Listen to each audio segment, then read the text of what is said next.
The accused 1988 പുറത്തിറങ്ങിയ American ചലച്ചിത്രമാണ്. ബാറിൽ കൂട്ടമാനഭംഗത്തിനിരയായ 24-കാരിയായ Sara Tobias ആണ് കഥാനായിക. മാനഭംഗത്തിനിരയാകുന്ന സ്ത്രീകളുടെ വസ്ത്രധാരണം പ്രകോപനപരമായിരുന്നോ എന്നത് മാനഭംഗത്തെക്കാൾ വലിയ കുറ്റമായോ പ്രതിക്ക് അനുകൂല ഘടകമായോ കണക്കാക്കുന്ന പൊതുബോധത്തെയാണ് സിനിമ ചോദ്യം ചെയ്തത്. അതൊരു കെട്ടുകഥയായിരുന്നില്ല. 1983 മസാച്യുസെറ്റ്സിലെ ബെഡ്ഫോർഡിലുള്ള ഭക്ഷണശാലയിൽ കൂട്ടമാനഭംഗത്തിനിരയായ ചെറിൽ ആൻ അരായോ എന്ന പോർച്ചുഗീസ് അമേരിക്കൻ വനിതയുടെ കേസാണ് അടിസ്ഥാനം. സ്ത്രീവിരുദ്ധതയുടെയും അറപ്പുളവാക്കുന്ന ഭാഷയുടെയും വക്താക്കൾ സമൂഹ മാധ്യമങ്ങളിൽ നിറയുമ്പോൾ 37 വർഷം പഴക്കമുള്ള സിനിമയ്ക്ക് കേരളത്തിൽ പ്രസക്തിയുണ്ട്. സ്വന്തം വീട്ടിലുള്ളവരെ ഒഴികെ മറ്റൊരു സ്ത്രീയെ മാനിക്കാത്ത ഈ മാനഭംഗക്കാരെ തടയേണ്ടതുണ്ട്. സാറ തോബിയാസിന്റെയും അറ്റോണിയുടെയും സംഭാഷണം ഇങ്ങനെയാണ്. അറ്റോണി: നിങ്ങൾ എങ്ങനെയാണ് വസ്ത്രം ധരിച്ചിരുന്നത്? സാറ: ഈ ചോദ്യം കൊണ്ട് നിങ്ങൾ എന്താണ് അർത്ഥമാക്കുന്നത്? അറ്റോണി: അതിനർത്ഥം നിങ്ങൾ പ്രകോപനപരമായിട്ടാണോ വസ്ത്രം ധരിച്ചത്? മാറിടം കൂടുതൽ പ്രദർശിപ്പിച്ചിരുന്നോ? ബ്ലൗസ് നേർത്തതായിരുന്നോ എന്നൊക്കെയാണ്. സാറ: എന്റെ വസ്ത്രധാരണമാണോ നിങ്ങളുടെ പ്രശ്നം? അവർ എന്റെ വസ്ത്രം വലിച്ചു കീറുകയായിരുന്നു.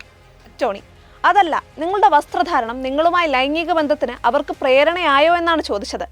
സ്ത്രീയെ മാനഭംഗപ്പെടുത്താനും പ്രതിയെ ന്യായീകരിക്കാനും അവരുടെ വേഷത്തെ ഉപയോഗിക്കാമെന്ന് കരുതിയ അമേരിക്കൻ പൊതുബോധത്തിൽ സാധാരണക്കാരും നിയമപാലകരും കോടതിയും ഒക്കെ ഭാഗമായിരുന്നു. അമേരിക്കയിൽ സാറ നേരിട്ട ചോദ്യങ്ങൾ 8 വർഷത്തിനു ശേഷം കേരളത്തിൽ സൂര്യനെല്ലിയിലെ പെൺകുട്ടിയോട് കേരളം മറ്റൊരു വിധത്തിൽ ചോദിച്ചു. അതിൽ നിയമം സംരക്ഷിക്കേണ്ടവരുമുണ്ടായിരുന്നു. അവളുടെ സ്വഭാവം നല്ലതായിരുന്നെങ്കിൽ ഇതൊന്നും സംഭവിക്കില്ലായിരുന്നു. 40 ദിവസം 42 പേർ പീഡിപ്പിച്ചപ്പോൾ ഓടി രക്ഷപ്പെട്ടുകൂടായിരുന്നോ? മാനഭംഗക്കാരെ പ്രകോപിപ്പിക്കുന്ന സ്വഭാവമായിരുന്നില്ലേ അവൾക്ക്? എന്നിങ്ങനെ. പക്ഷേ കൊടും ക്രൂരരായ കുറ്റവാളികൾ കൂട്ടമാനഭംഗം നടത്തിയത് തങ്ങളുടെ കുടുംബത്തിലെ പ്രായപൂർത്തിയാകാത്തൊരു പെൺകുഞ്ഞിനെ ആയിരുന്നെങ്കിൽ ആ ചോദ്യങ്ങൾ ഉണ്ടാകില്ല. അപ്പോൾ നീതിബോധവും ഇരയോടുള്ള മനോഭാവവും മനുഷ്യത്വത്തിന്റെ പുരോഗമന വേഷമണിയും. 2017 തൃശ്ശൂരിൽ ഓടിക്കൊണ്ടിരുന്ന വാഹനത്തിൽ നടി ആക്രമിക്കപ്പെടുകയും ദൃശ്യങ്ങൾ പകർത്തപ്പെടുകയും ചെയ്തപ്പോഴും ഇതേ ചോദ്യങ്ങളുണ്ടായി. അവരുടെ വേഷം, അസമയത്തെ യാത്ര, പ്രകോപനപരമായ ഇടപെടലുകളുടെ ചരിത്രം. സൂര്യനെല്ലി പെൺകുട്ടിയെ പോലെ നടിയും സദാചാര ഗുണ്ടകളുടെ ആരുമല്ലായിരുന്നു. സമൂഹ മാധ്യമങ്ങളിലെ സ്ത്രീവിരുദ്ധത പല വിധത്തിലാണ്. ചിലർ സ്ത്രീകളുടെ വേഷത്തെയും ശരീരഘടനയും സഹിക്കാനാകാത്തത്ര രോഗികളാണ്. അവർ ഫോട്ടോകൾക്കും കുറിപ്പുകൾക്കും ചുവട്ടിൽ അറപ്പുളവാക്കുന്ന പ്രതികരണമിടും. മറ്റു ചിലർ തങ്ങൾക്കിഷ്ടമില്ലാത്തവരുടെ അഭിപ്രായങ്ങളെ ആശയപരമായി നേരിടാൻ ശേഷിയില്ലാതെ എതിരാളിയുടെ വീട്ടിലുള്ള സ്ത്രീകളെ ആക്ഷേപിക്കും.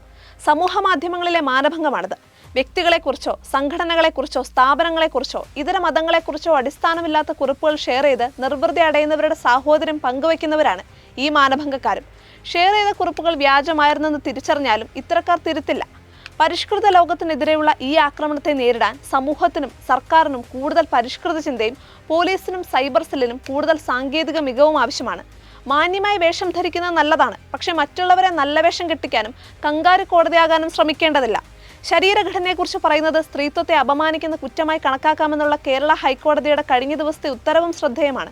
ദ്വയാർത്ഥ പ്രയോഗമുള്ള പരാമർശങ്ങൾക്കും എപ്പോഴും സുരക്ഷയുണ്ടാകണമെന്നില്ല. ദ അക്യൂസ്ഡ് എന്ന സിനിമയിൽ മാനഭംഗക്കാർക്കൊപ്പം ശിക്ഷിക്കപ്പെടുന്ന മറ്റൊരു കൂട്ടരുണ്ട്. മാനഭംഗത്തെ കൈയടിച്ച് പ്രോത്സാഹിപ്പിച്ചവർ. കുറ്റകൃത്യത്തിൽ നേരിട്ട് പങ്കെടുത്തില്ലെങ്കിലും അവരും ശിക്ഷിക്കപ്പെടേണ്ടവരാണെന്ന് കോടതി കണ്ടെത്തി. അമേരിക്കൻ സിനിമയുമായി അത്ര സാമ്യമില്ലെങ്കിലും കേരളത്തിലും ഇപ്പോൾ അശ്ലീല ദ്വയാർത്ഥ പരാമർശങ്ങൾക്കെതിരെ ഒരു വനിത തിരിഞ്ഞു നിന്നിട്ടുണ്ട്. അതോടെ സർക്കാരിന് നടപടിയെടുക്കേണ്ടി വന്നു. അവർ പറയുന്നത് തന്റെ പേര് മറച്ചുവെക്കേണ്ടതില്ല എന്നാണ്. ആത്മവിശ്വാസത്തോടെ വീണ്ടും പറയുന്നു, ഇതേ അവസ്ഥയിൽ കടന്നുപോകുന്ന എല്ലാ സ്ത്രീകൾക്കും വേണ്ടി ഹണിറോസ് എന്ന ഞാൻ യുദ്ധം പ്രഖ്യാപിക്കുന്നു. നിങ്ങൾ ഓരോരുത്തരും അവരവരുടെ ചിന്തകൾ അനുസരിച്ച് സ്വയം നിയമസംഹിതകൾ സൃഷ്ടിക്കുന്നതിൽ ഞാൻ ഉത്തരവാദിയല്ല. സമൂഹ മാധ്യമങ്ങളിലെ മാനഭംഗക്കാർക്ക് ഈ വാക്കുകളുടെ അർത്ഥമറിയില്ലെങ്കിൽ മനസ്സിലാക്കി കൊടുക്കാനുള്ള ചുമതല പോലീസും കോടതിയും ഏറ്റെടുക്കണം.